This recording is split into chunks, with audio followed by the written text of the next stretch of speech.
This is the morning call here on Africanews. I am Nyashake Mutizwa. Now we kick off the morning call in Algeria, where thousands gathered on Wednesday for the funeral procession of its powerful army chief Ahmed Gaid Salah. The general had been the country's de facto strongman in recent months and guardian of the ruling system, challenged by a massive protest movement.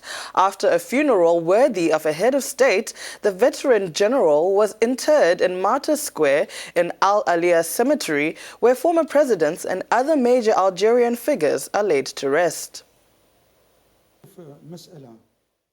Algeria on Wednesday held an elaborate military funeral worthy of a head of state for the general who was the de facto ruler of the gas-rich country amid political turmoil throughout the year. Crowds packed the route of the funeral cortege on Wednesday to pay homage to General Ahmed Gaid Salah, who was chief of the armed forces. His remains, which were exhibited all morning in the People's Palace, a ceremonial building in the center of the capital, were taken at midday to the Algiers Cemetery, some 10 kilometers away. Gaid Salah died unexpectedly on Monday after a heart attack, plunging Algeria into new uncertainty after 10 months of pro-democracy protests. Wednesday's events include a ceremony at the Palace of the People, followed by burial at the Algiers Cemetery alongside others who fought in Algeria's war for independence from France. The Chief of Staff since 2004 of the Algerian Army, a pillar institution of the regime that has ruled Algeria since its independence in 1962. General Salah, who died on Monday at 79 years, was buried in the Martyrs Square, where former heads of state and great figures of the struggle against the French colonial power rest. To talk about the aftermath of the death of Ahmed Gaid Salah, what is really going to change in the political scene, the responsibilities of a new president, Abdelmadjid Tebboune, or the protest that is not weakening? We're joined by our correspondent, Tarik Hafid. Thanks for joining us. Bonjour. So let's first return to the funeral of General Ahmed Gaid Salah. What happened at his burial? Well, General Ahmed Gaid Salah was given a funeral as a head of state, deserving of a head of state, a ceremony which began in the early hours of the morning at the People's Palace, where the highest civil and military authorities, as well as diplomatic figures in Algiers, paid him last tribute. At noon, thousands of people from all over Algeria followed his funeral procession, which drove some 15 kilometers to reach the El Aya Cemetery east of the capital. General Salah was buried at the Square of Martyrs, a highly symbolic place in which illustrious figures who have left a mark on the history of Algeria are buried, such as former presidents.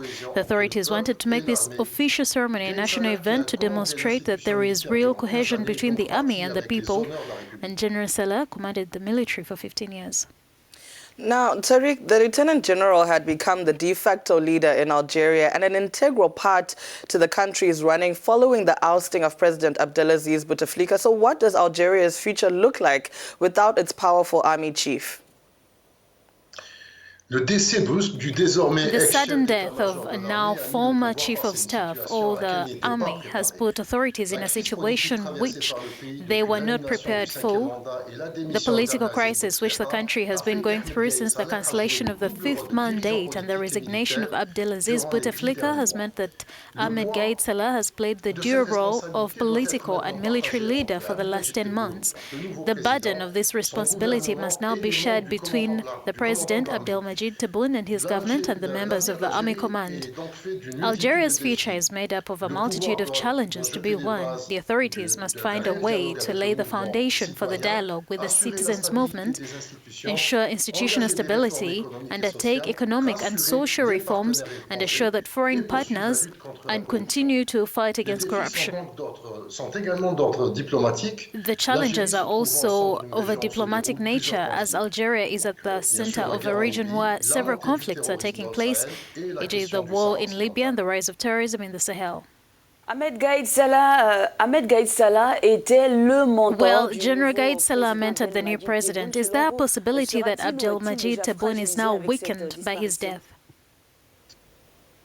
Alors, Tebboune est certes fragilisé par le départ précipité Well, de Tebboune Gaid is Salah, certainly weakened by the hasty departure of Gaid Salah, but he will no longer have to suffer the pressure of a man of making up to the man who made him president. We do not know yet the nature of the relationship he will have with the military institution, notably the new General Ahmed, the new chief of staff. It should be remembered that he has not been confirmed in the position because he's acting in interim capacity.